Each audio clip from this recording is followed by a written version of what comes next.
Hello children, today's topic is periodic trends in chemical properties, and that is the last topic in the chapter periodic classification of elements.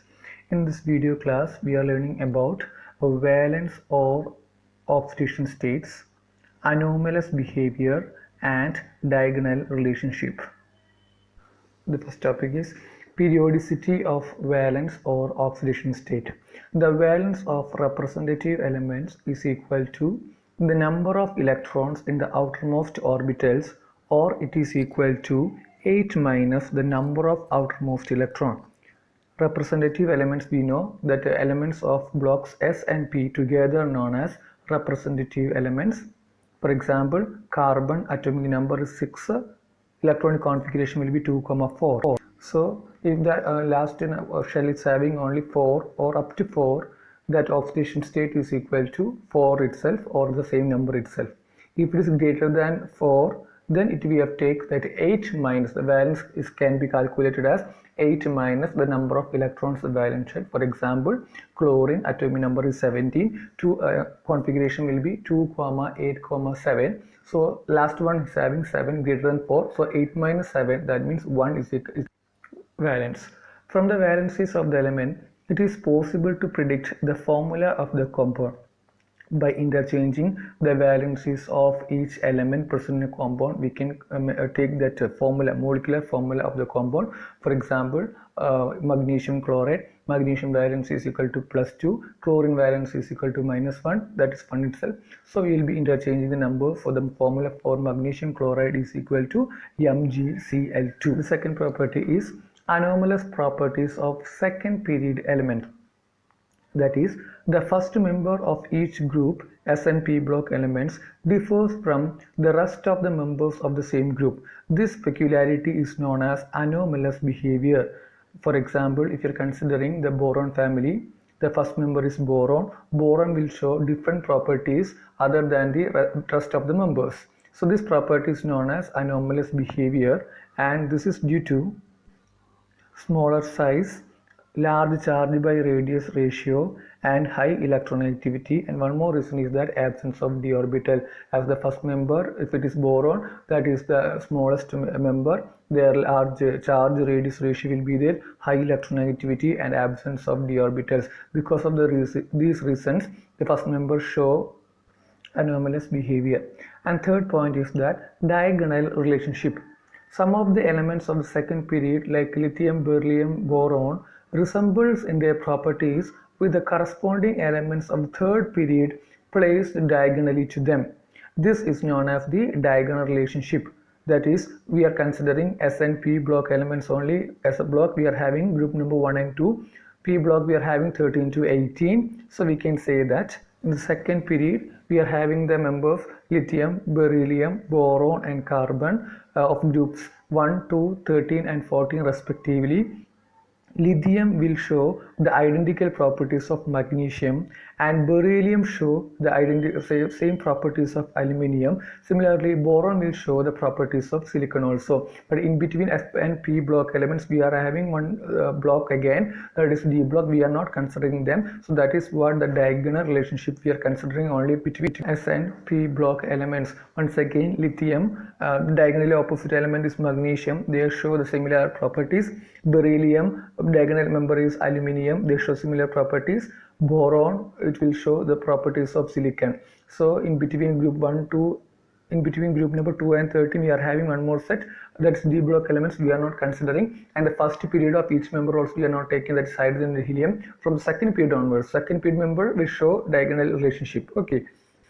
Next property is nature of compounds. The nature of compounds formed by lithium, beryllium and magnesium is generally covalent, but other members of their respective groups predominantly form ionic compounds. For example, lithium chloride is covalent but NaCl is ionic. Once again, the compounds formed by lithium, beryllium, boron is covalent. Rest of the members will form ionic compounds. And the next point is that maximum covalency. In the first member of each group, only 4 orbitals, that is 1 2s orbital and 3 2p orbitals are available for bonding, whereas for the second members of this for the second members of the number of available valence orbital is 9, that is 3s, 3p and 5d orbitals are available. So the maximum covalency exhibited by the first member of each group is 4. Okay, for example, boron will have the maximum covalence is equal to 4, and it can only form Bf4 minus but not Bf6, because only valency is equal to maximum valency for boron. Since it is the first member, it is equal to 4. Aluminium form AlF6 3 minus because of the presence of d orbitals. The sixth point is that p-pi multiple bonding we will study in fourth chapter, that is chemical bonding, about that types of bonding, that is sigma bond formation, pi bond formation. So here that compounds, because of their small size and high electronegativity, the first member of each group can form p-pi multiple bonding. So about the same bonding you will learn only in for chapter number 4, chemical bonding. Okay. Next one, periodic trends in chemical reactivity. The alkali metals are highly reactive metals because of least ionization enthalpy, and their reactivity increases on moving down the group. Alkali metals, they are highly reactive metals, and the reactivity increases on moving down the group. Second point, the halogens are the highly reactive non-metals because of high negative electron gain enthalpy, and their reactivity decreases on moving down the group. Thus, chemical reactivity is highest at two extremes and lowest in the center of the periodic table. Because metals are present on the left hand side, non-metals are present on the right hand side, so we can say that it is present at the extreme two ends and the lowest in the center of the periodic table. The normal oxides of elements present on extreme lefts are basic and the right are acidic. That is, metal oxides are basic, whereas non-metal oxides are acidic in character. Oxides of center elements are generally amphoteric. For example, aluminium and zinc. Oxide of aluminium is Al2O3 and that of zinc is ZnO. Both are amphoteric in nature, which means that these oxides can react with both acids and bases. Okay, so metal oxides are basic and non-metal oxides are acidic in character. The elements of the central region, that is, they form amphoteric oxide. And now we have some in-text questions. Question number 1. Using the periodic table, predict the formulas of the compounds which might be formed by the following pairs of elements: silicon and bromium. Silicon atomic number 34, bromine is 35. Silicon is atomic number 14 and that of bromine is 35. Write down the electronic configuration, find out the valency, interchange the valency between silicon and bromine so that the compound is SiBr4. Similarly, in the case of aluminum and sulfur, atomic number of aluminum is 13, so configuration will be 2, 8, 3. Sulfur is 60, so 2, 8, 6, and the valency for sulfur is equal to, because 8 minus 6, so that it will be equal to 2. Just rearrange that one so that the compound is Al2S3.